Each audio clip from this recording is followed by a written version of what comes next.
Hello, welcome to On an Island Vinyl, where we talk about vinyl records that you would be satisfied with, being on a desert island with, or just good albums in general. Now for today's topic, we're going to talk about my personal top 5 favorite rock albums.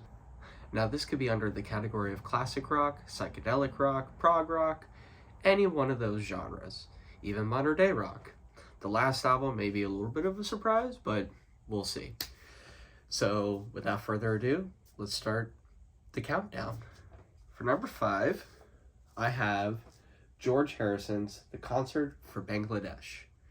This album was made in 1971, I believe, after Bangladesh was rocked with a series of earthquakes, and George Harrison created a benefit concert for the people of Bangladesh.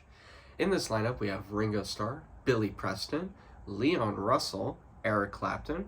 We even have an appearance from Bob Dylan after his few-year hiatus of not releasing any albums or playing any live events.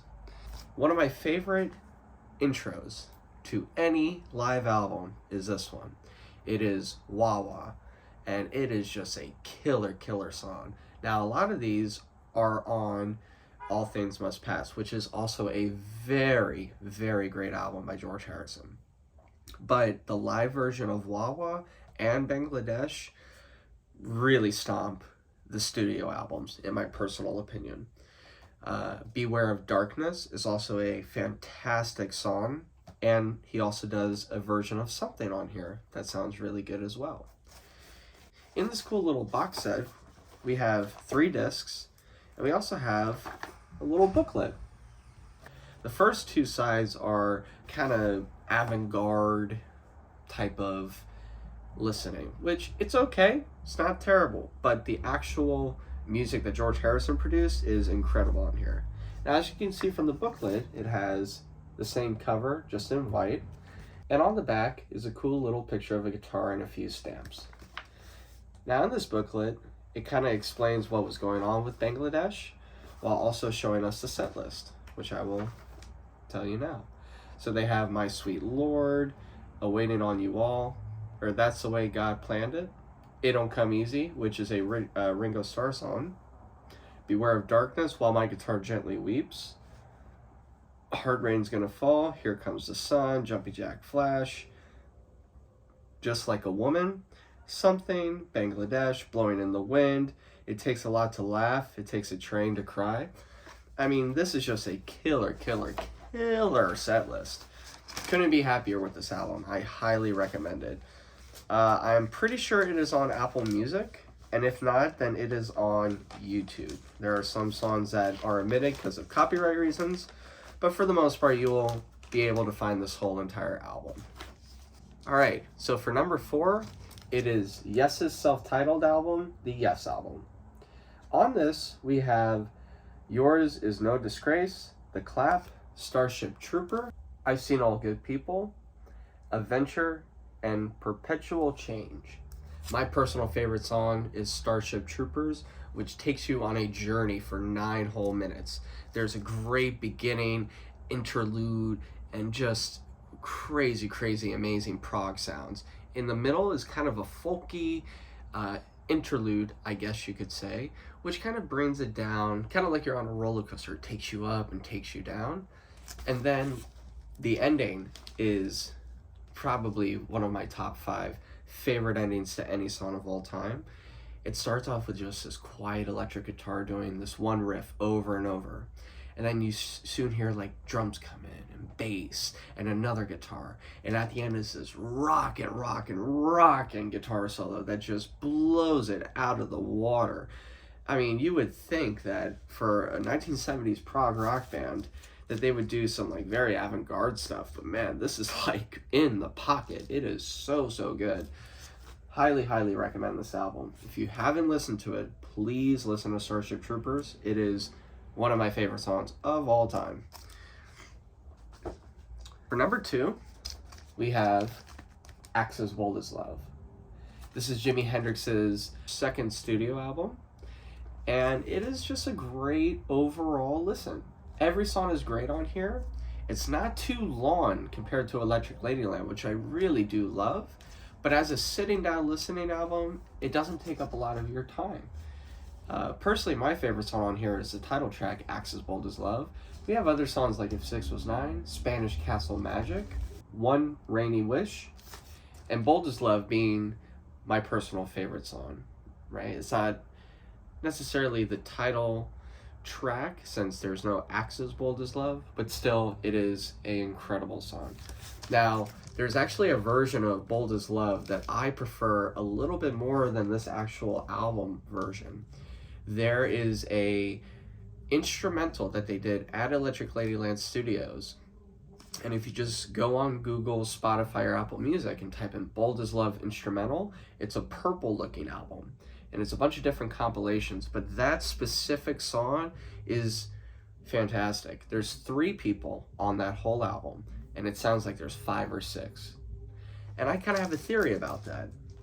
To me, if a band has a set amount of people, but the music sounds like there's 2 or 3 more people in the band's usually really rocking, right? Think of Rush or the Beatles or Pink Floyd.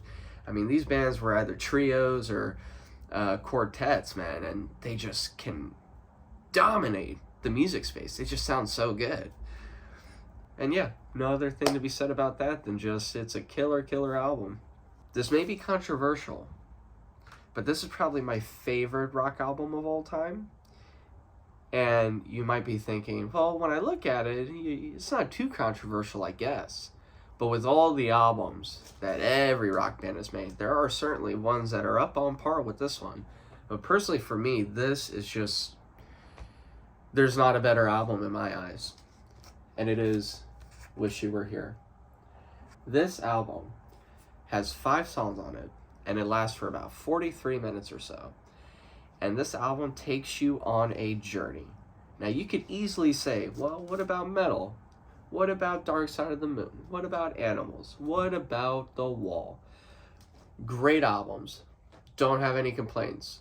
To me, Wish You Were Here, I could just listen to it over and over and over and over again. And I don't have any critiques with it. I don't have anything to say about it except that it's just a magical listening experience. I personally can just listen to these songs and not get bored of them.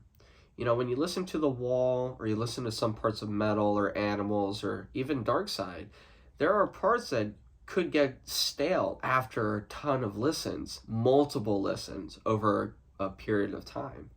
Personally, for me, that doesn't happen with this album. And it's incredible. I have nothing else to say about it besides that.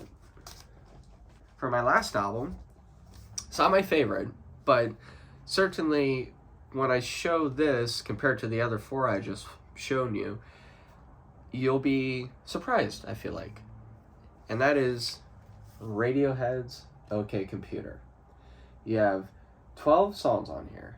Again, this album, I could just listen to it over and over again. It is personally my favorite Radiohead album. The one album that I can listen to that is somewhat modern, right? Not a lot of rock bands from the late 90s, like 98, 99, or early 2000s really grasp my ears, except really for Radiohead. This is the album to get, I feel like. You have Karma Police, you have Climbing Up the Walls. I mean, Climbing Up the Walls is a fantastic song. It is a fantastic song. Exit music for a film, Subterranean Homesick Alien, Paranoid Android. I mean, a rockin' tune, just incredible. You have a really interesting gatefold that kind of looks like a computer.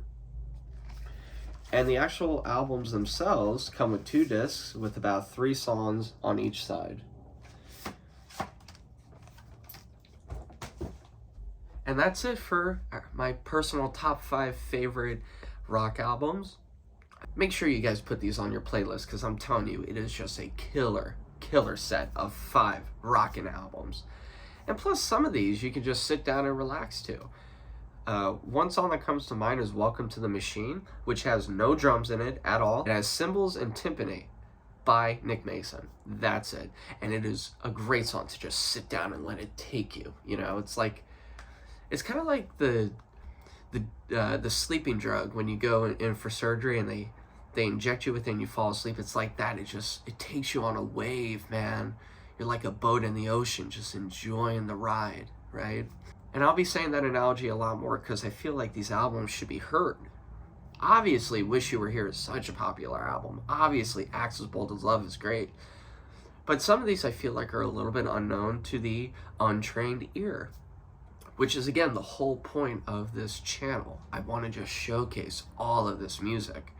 And even if it's one person listening to it, that's all that matters. I don't care about fame. I don't care about any of that. If it's one person that can really take it in and get the goosebumps that I get when I listen to this, that's the goal, and that's what matters. Make sure you like and subscribe. Thank you for tuning in. Peace.